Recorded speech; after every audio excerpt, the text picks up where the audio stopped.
Okay.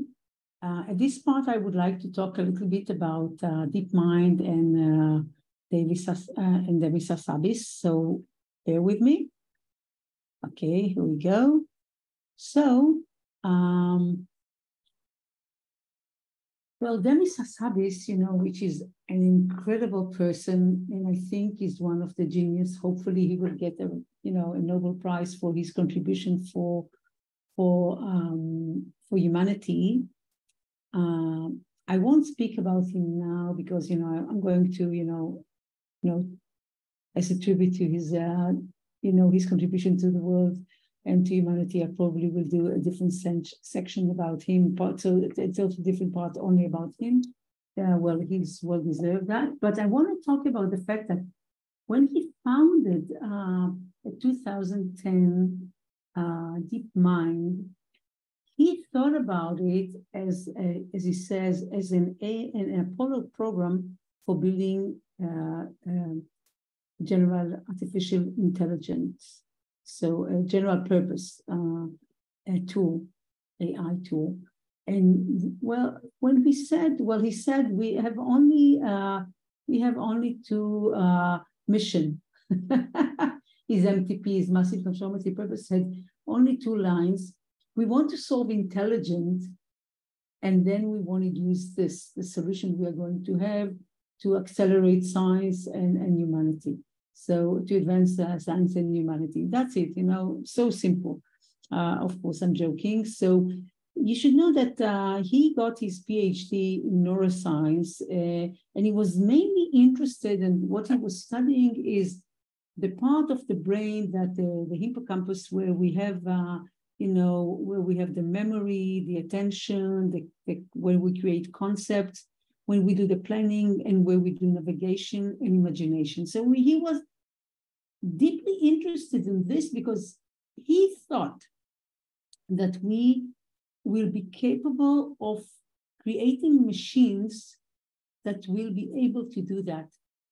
And this was an extremely revolutionary idea, besides the fact that, of course, it's totally in line with what Ada Lovelace thought. But when we're talking about all the other people that were engaged in that in this field before that, they didn't think that machine can go that far in many senses, and they were much more interested in the logical, I would say, challenges, or perhaps even the capabilities of AI. So I think this is extremely interesting.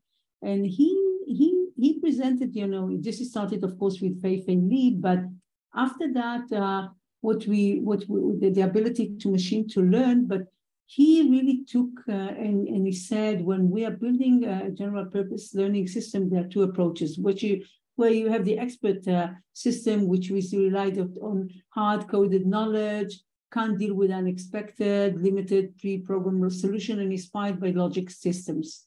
Okay, so this was one approach, which was, of course, till 2012, the one that the main narrative that led the computer science world at this stage. But he thought that we can create learning machines that learn solutions from the first principle, and that can generalize to new tasks and solve things that we don't know how to, that can be inspired and validated by neuroscience. So when he talked about intelligence, he wasn't thinking in the narrow sense of, I would say, logical thinking, but much, I would say, a wider and deeper approach. So, and what he says that from his perspective, AI is the science of making machines smart. I want to speak for a second about the word smart and smartness, because also Kevin Kelly is talking a lot about that. They both think that the term artificial intelligence is creating misconceptions and fear. And once you put it in a much more, I would say, valid, but perhaps even, I would say, constrained concept, but I'm not sure, but it's that it's a smart machine. So once you're saying, well, this is smart machine and it can do 1, 2, 3, but even it can do all of it, it's a smart machine, and it's not. So the comparison to the human intelligence is becoming irrelevant, and then we can have, I would say, a less biased attitude through these capabilities and these instruments that we are building. So they used, of course, so they were working on different, and what they did in DeepMind, they thought that if they can use games as the platform to understand what is intelligent and how it can be used. You remember the two missions that they took upon themselves. So they started with this and they work on different games, and then they decided to take upon themselves a mission which seems really impossible. And this was, creating an AI that will be able of competing successfully with people and playing with them the Go game. And the Go game is a very ancient game. It was created like 3,500 years by the Chinese, and we were, mastering the game since then. There are children who are going to school for Go.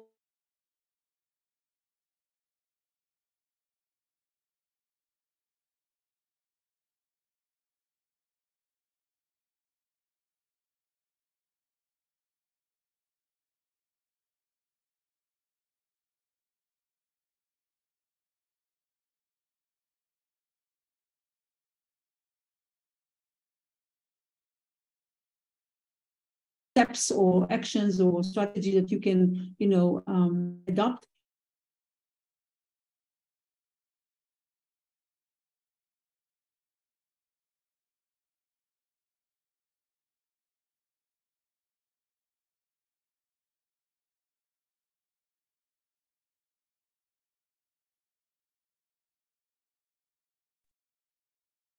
Hold on, something happened.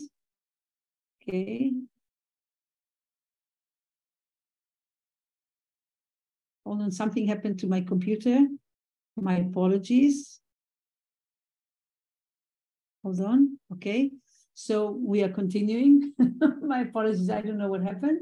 So, and then what happened, and then the other part, which is very interesting regarding that, is the fact that usually when experts are watching, two competitors are playing Go, they are capable of saying whether the action that was done is correct one, is in line with the strategic thinking, but they're incapable of explaining why. So take these two, I would say, characteristic of this game. One hand, that you have an enormous amount of actions that you can make, okay? Many choices that you can choose any of between them, in wonderful array of strategic path. But on the other hand, you can't really explain. So the common belief was that it's going to take us like 50 years to create a machine that you can use in order to even play Go, let alone competing successfully with human beings. So they created this machine. They had a wonderful story of competing with different leaders in this field. And the last one was, of course, this one. The dreaded Google come in and beat China at its own game. It's just piling insult on top of insult. It's kind of amazing. National crisis 对我而言都是个危机的上映。阿尔法狗出现之后，可能真的我对人生啊，包括不是你的威胁，对人生啊。This would happen once they were playing against the Chinese champion, which was he was one of the best ever players of Go that we had in the last centuries. And once he was won over, he cried, but then he's such a magnificent human being that he said that this is the first time that he was capable of seeing the beauty of the game. Because what happened, you remember that we talked about creativity before a few minutes ago, because AlphaGo, the machine that DeepMind created, did things that were never done, that no human being would ever choose. they weren't in line in any logical, strategic thinking that you could have had. So I think this is important to understand. So these machines are not only capable of thinking in different ways, that they can be creative in total different ways that we. So from there, they went from check with AlphaGo, and then they created AlphaZero. And the difference was that AlphaGo was trained on human information, human game. But what they did with AlphaZero is that they told him, these are the laws, go and play against yourself. And 10 days, I think, after they did it, AlphaZero, which is not based on human knowledge, was capable of what? Of conquering the game and beating AlphaZero, his elder brother.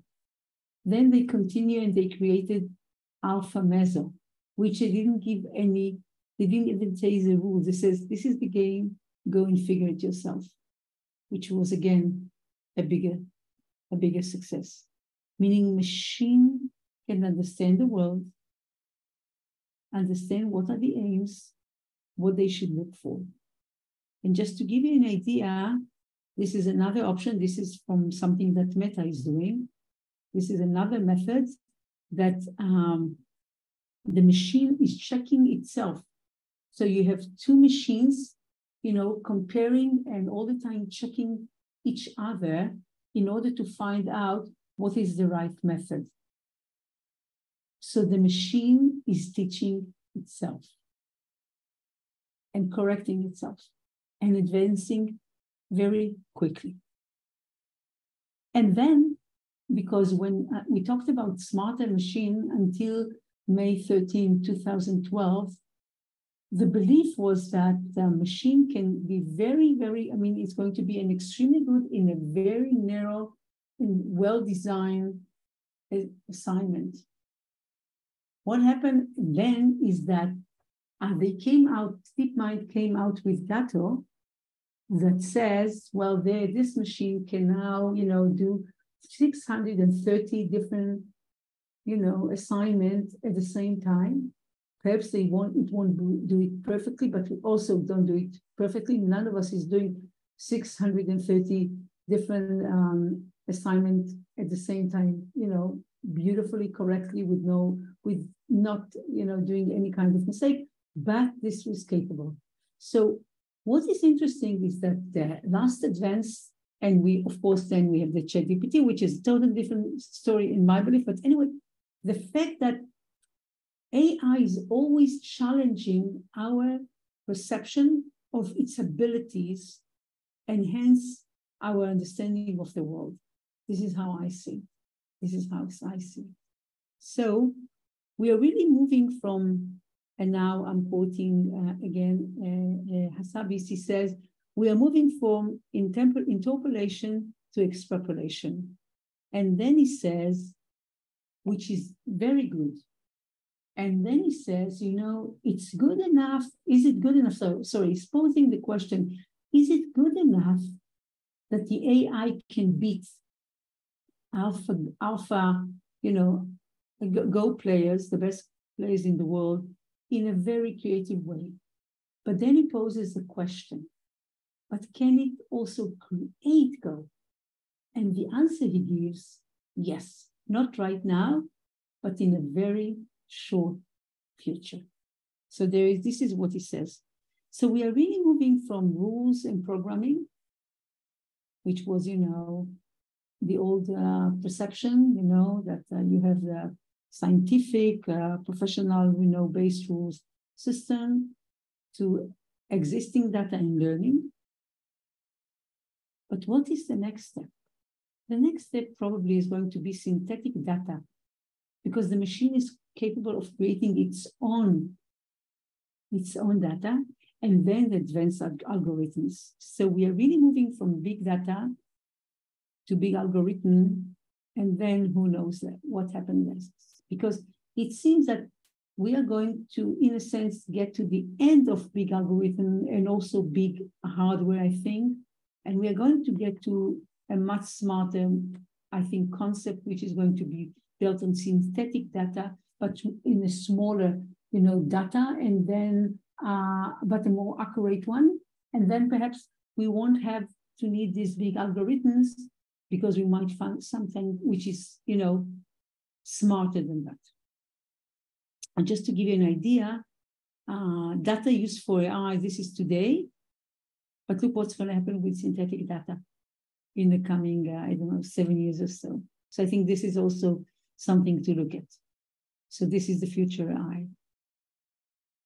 So, so what is intelligence? So another kind of, I would say, another definition is the ability to understand one thing from the previous one. This is Gardner definition. This is the definition of Gardner. And then he says, well, if we understand what is intelligent, revealing how it's being created, revealing how it can be used, and then expanding the cognitive intelligence, and the non-trivial connection and hidden connection, and then elevating other kinds of intelligence like musical, physical, interpersonal, and so forth, and then expanding our senses, enhancing existing senses, but also revealing new senses. I think this is where we are really going to get to the great transformation, where one AI, which is, I think, right now a linguistic mistake, we're going to move to many AIs.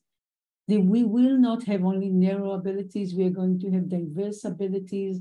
It's not going to be specific tasks, but it's going to be multitasking. It's not going to be built on big data, but big algorithm. And then we said it might go even to synthetic data. It's going to go from standalone to connected, machine-based. It's going to go to human-machine collaboration.